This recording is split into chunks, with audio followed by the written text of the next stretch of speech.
Les histoires de papa. Aujourd'hui, la cigale et la fourmi.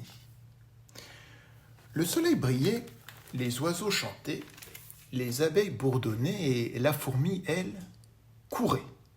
Elle allait et venait sur ses petites pattes brunes, toujours occupée, ne s'arrêtant jamais pour souffler un instant.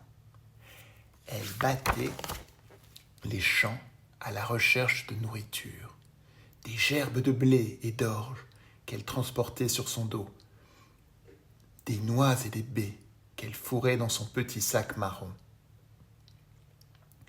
Pendant toutes ces journées d'été, de l'aube jusqu'au crépuscule, la fourmi travaillait. « Que fais-tu » lui demanda la cigale en se balançant nonchalamment sur un brin d'herbe fraîche.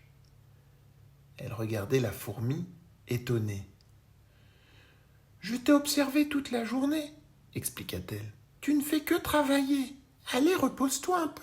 Profite du soleil tant qu'il est là. » La fourmi secoua la tête et continua. « Je n'ai pas le temps de m'arrêter, » marmonna-t-elle. « Je fais mes provisions de nourriture pour l'hiver. » La cigale rit, bondit dans les airs et retomba en battant des ailes. Chanta-t-elle baignée de soleil. « Ce ne sera pas l'hiver avant des mois, pauvre fourmi, songea-t-elle. Elle ne sait pas s'amuser. » Ainsi, pendant que la fourmi travaillait, la cigale chanta tout l'été, égrenant ses mélodies dans la douce brise. Il lui arrivait souvent de regarder la fourmi avec pitié. Un jour, cette dernière s'arrêta pour parler à la cigale. « Mais que vas-tu faire à l'arrivée de l'hiver » demanda la fourmi. « Tu n'auras plus rien à manger. »« Mais pourquoi m'inquiéterais-je déjà de l'hiver » répondit la cigale avec fierté. « Je vis au jour le jour.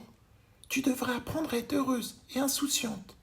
Fais comme moi. »« On verra bien, » marmonna la fourmi. « Attends un peu. » L'été semblait interminable.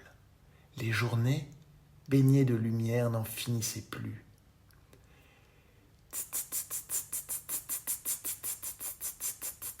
La terre était chaude, les fleurs s'épanouissaient et la nourriture était partout.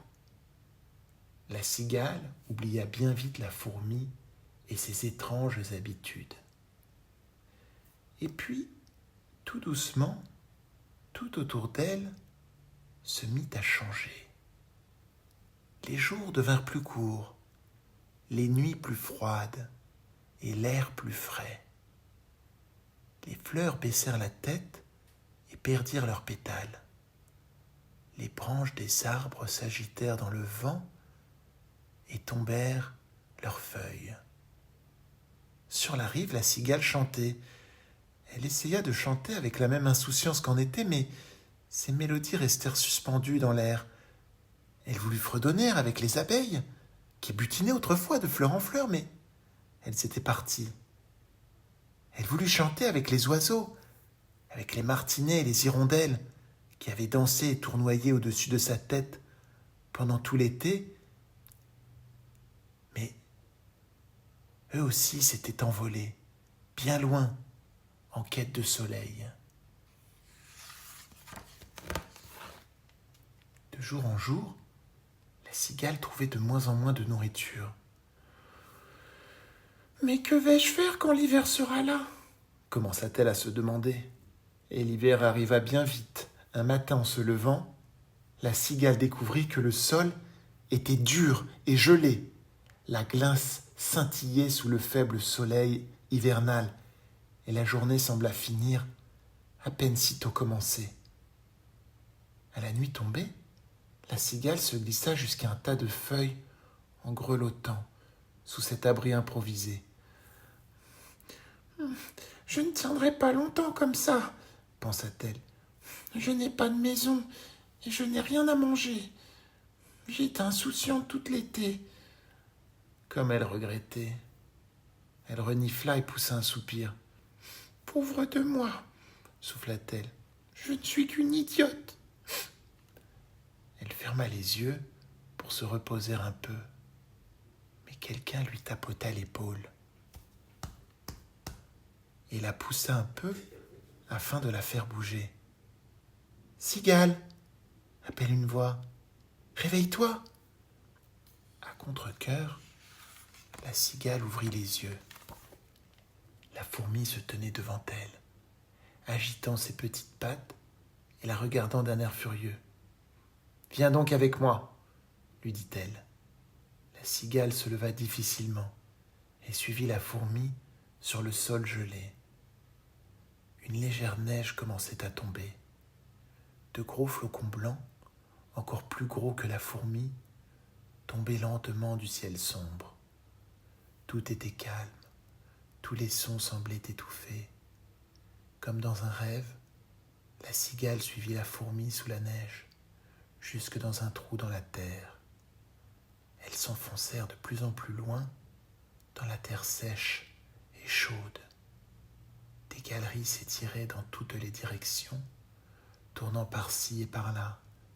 La cigale aperçut des salles remplies de nourriture, des graines dans l'une, des noix dans l'autre. « Ce sont mes réserves », expliqua la fourmi avec fierté. Elles arrivèrent enfin dans une salle, tout au bout du tunnel. Elle était ronde, avec un plafond bas, et contenait un lit de paille confortable.